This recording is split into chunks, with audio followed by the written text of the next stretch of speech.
Welcome to the second ever vlog on Juniper's Jungle. Thank you to everyone who watched my first vlog. I really appreciate the views and all the positive feedback I've had from it. This is my second attempt. I'm hoping that it will improve and build on the last video. This will be my February reads, looking at all the books that I read during February. Now I know that we're halfway through March, but the first part of the month has been pretty busy for me. And then there were illnesses in the family and I managed to lose my voice for a couple of days, which wouldn't have made for a very good video. I'm back in full voice now, things are quite calm, so I thought I'd record my video and let you know about all the books that I read in February. I managed 11 books in total during February. 4 of them are picture books, which I'm not going to talk about here today. I'm definitely going to get into the swing of doing some picture book videos, but I've got a big move coming up and I think I'm just going to keep things nice and simple until I'm moved, and then it will be a full steam ahead. So I've got 7 books to talk to you about today. I read a mixture of physical books and also ebooks. I read a lot of my books as ebooks, particularly if I'm travelling a lot. It's much easier to have them all with me instead of carrying as many books it would take me for the trip I'm doing. Also I find for bigger, heavier hardbacks they tend to make my hands quite sore, so again an ebook is quite preferable.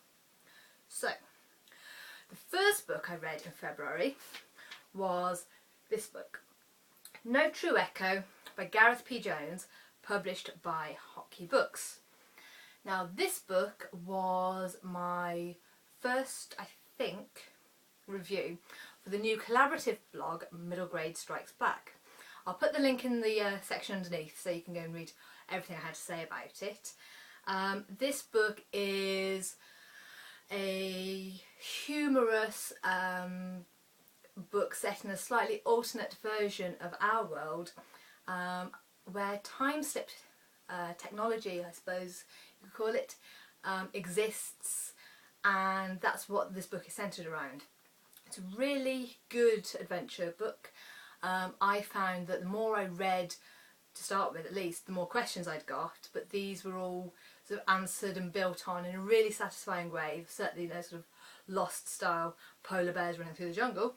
So yeah, I really enjoyed it, and I always find that I enjoy time travel and time slip stories, but I have to suspend a lot of belief for them.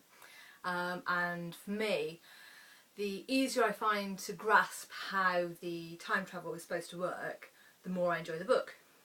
This one made a lot of sense. I didn't end up sort of sat going back and forth with the book trying to work out how on earth that could possibly be possible. So yeah, it worked really well for me and I would definitely recommend it. Now my next book was an ebook, so I don't have a pretty cover to wave in front of you.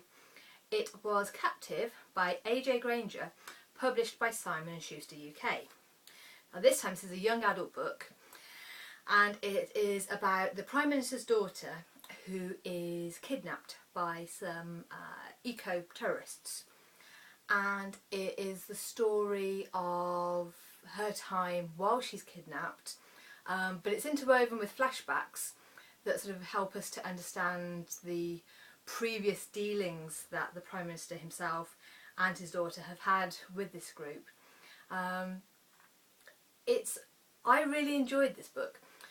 There is a sort of romance element to it that as I started to see it building, I wasn't very sure about to start with.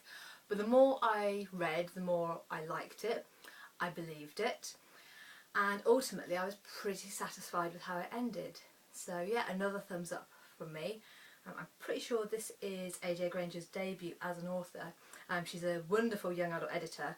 I've read and enjoyed lots of the books that she's edited, so it's nice to see her stepping across to the writing, and I'm looking forward to whatever she writes next. Now, my next book was also an ebook. In fact, all three of the ebooks that I read were in a row, all while I was on trains. So the second one I read was Marley's Ghost by David Levithan, published by Electric Monkey. I really enjoyed David Levithan's books. I haven't ever picked up one of his and put it down feeling disappointed. So when I got the opportunity to read this book, I jumped at it. I didn't know anything about it. The title being Marley's Ghost made me think of sort of Dickens, but It wasn't until I started reading it that I realised that it was actually a retelling of A Christmas Carol, but with a Valentine's Day theme.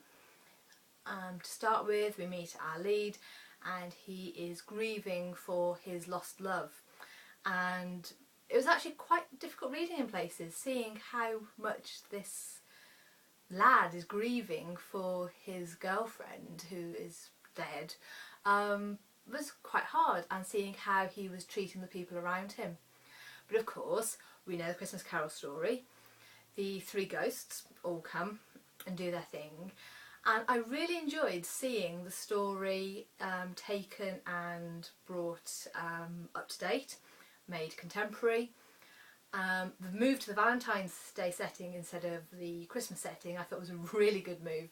It added so much of a new feel to the story, even though in sections it's the author's notes at the end are really interesting reading, and David Levithan explains how he worked with the original text sort of bit by bit so that it follows it as closely as possible despite these major changes.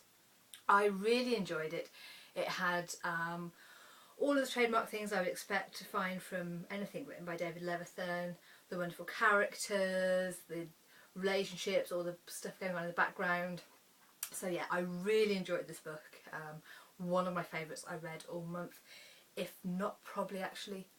No, I've just remembered what I've got later in the pile. Definitely second favourite. It was beaten just at the end of the month. But yeah, highly recommended.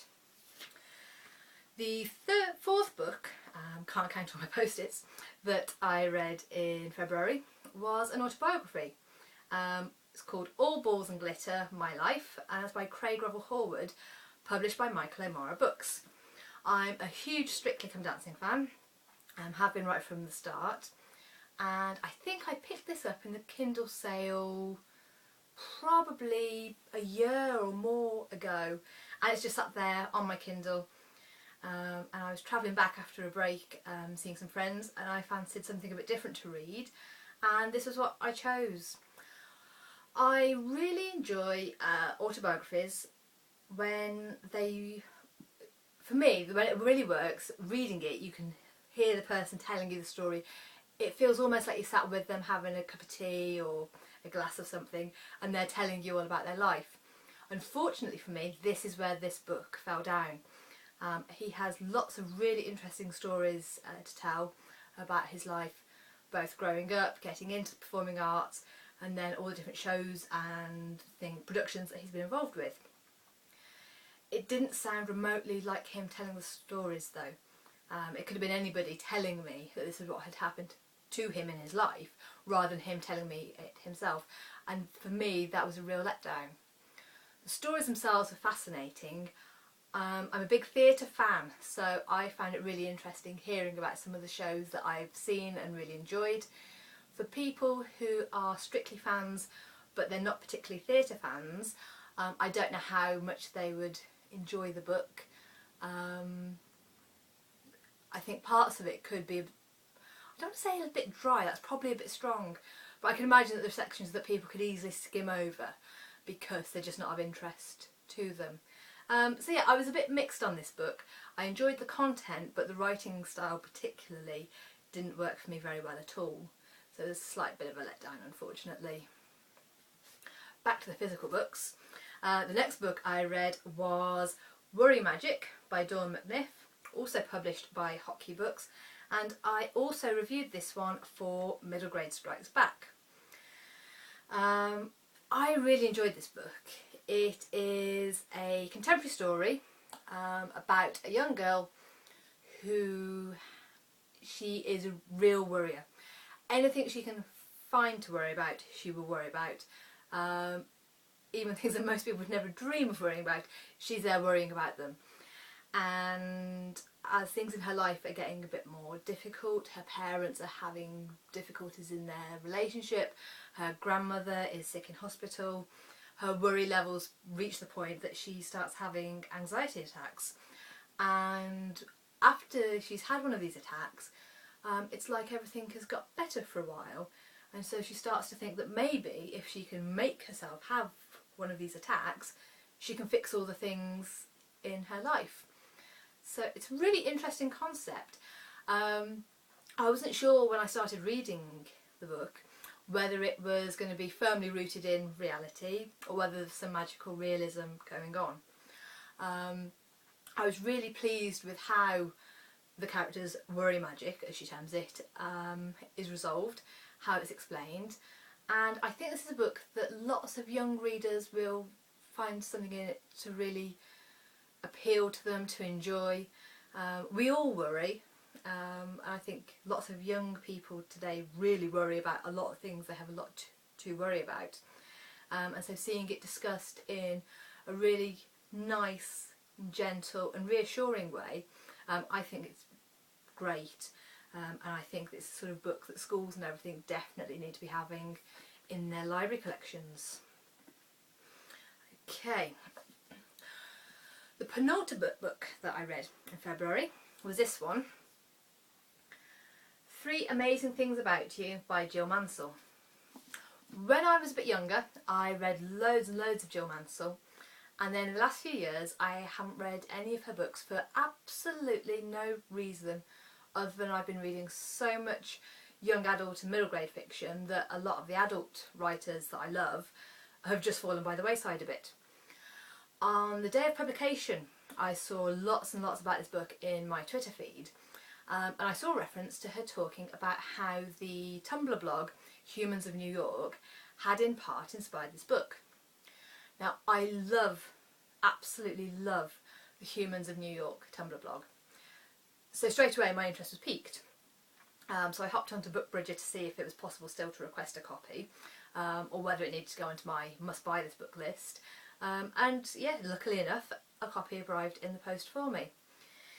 It is, there are a number of key characters in the book, and their lives are all quite separate to start with, and then bit by bit they all start to intertwine in different ways, some quite expected, some really unexpected. I wasn't sure when I started reading it how I was going to find it. It opens with one of the main characters, let me just find her name, Hallie. It starts with Hallie on a dash to hospital because the lung transplant she's been waiting for, she has cystic fibrosis, is finally looking like it's going to take place. And there's just something about the first chapter or so when this is all playing out that completely grabbed me, but at the same time made me think, oh gosh, what's coming? But definitely in a way that made me want to carry on reading. So it then jumps back in time, so we learn a lot more about Hallie, about her life, about her cystic fibrosis, how it affects her, and we also meet Flo, who is one of the other key characters. She has just inherited a really unusual living situation, and possibly some bit of romance going on for her as a result of it. So her story is quite separate, but again, there's some great characters around her story, particularly those brilliant characters that you really love to hate. And the third main character, Tasha, also known as Bin Girl, she comes in fairly early on in the most embarrassing of situations, the kind of scene where you're reading it cringing along with the characters. And then again, yeah, she's got a great romance that really made me think a lot actually about that whole opposites attract and how much you know about the people you're with and how important things are. And then yeah, these 3 girls' lives over the course of the book become intertwined in the most unexpected of manners, and it works really well. I enjoyed it a lot. I read it fairly quickly, and it made me remember how much I enjoyed Jill Mansell's writing, and it made me think that I need to get a bit more mixture going on in my reading so I don't leave any of these other authors behind. So yeah, that was brilliant. Really enjoyed that one. The last book that I read in February was A Darker Shade of Magic by V.E. Schwab? I'm going to guess that. I apologise. Published by Titan Books. This is the first proper grown-up fantasy book I've read in ages and ages, and I fell in love with the book after about the first 3 pages. By about page, I don't know, 20, I was kicking myself for having not read more fantasy in recent years, because I remembered so quickly how much I loved it. So yeah, this book has probably changed my reading habits in its not too slim tone.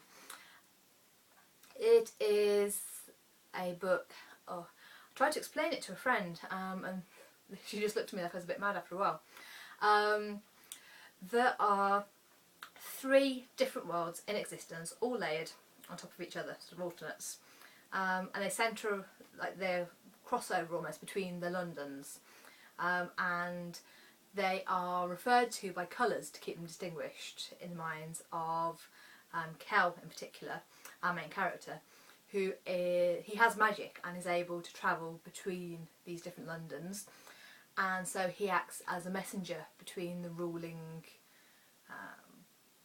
kings, the rulers of these different worlds.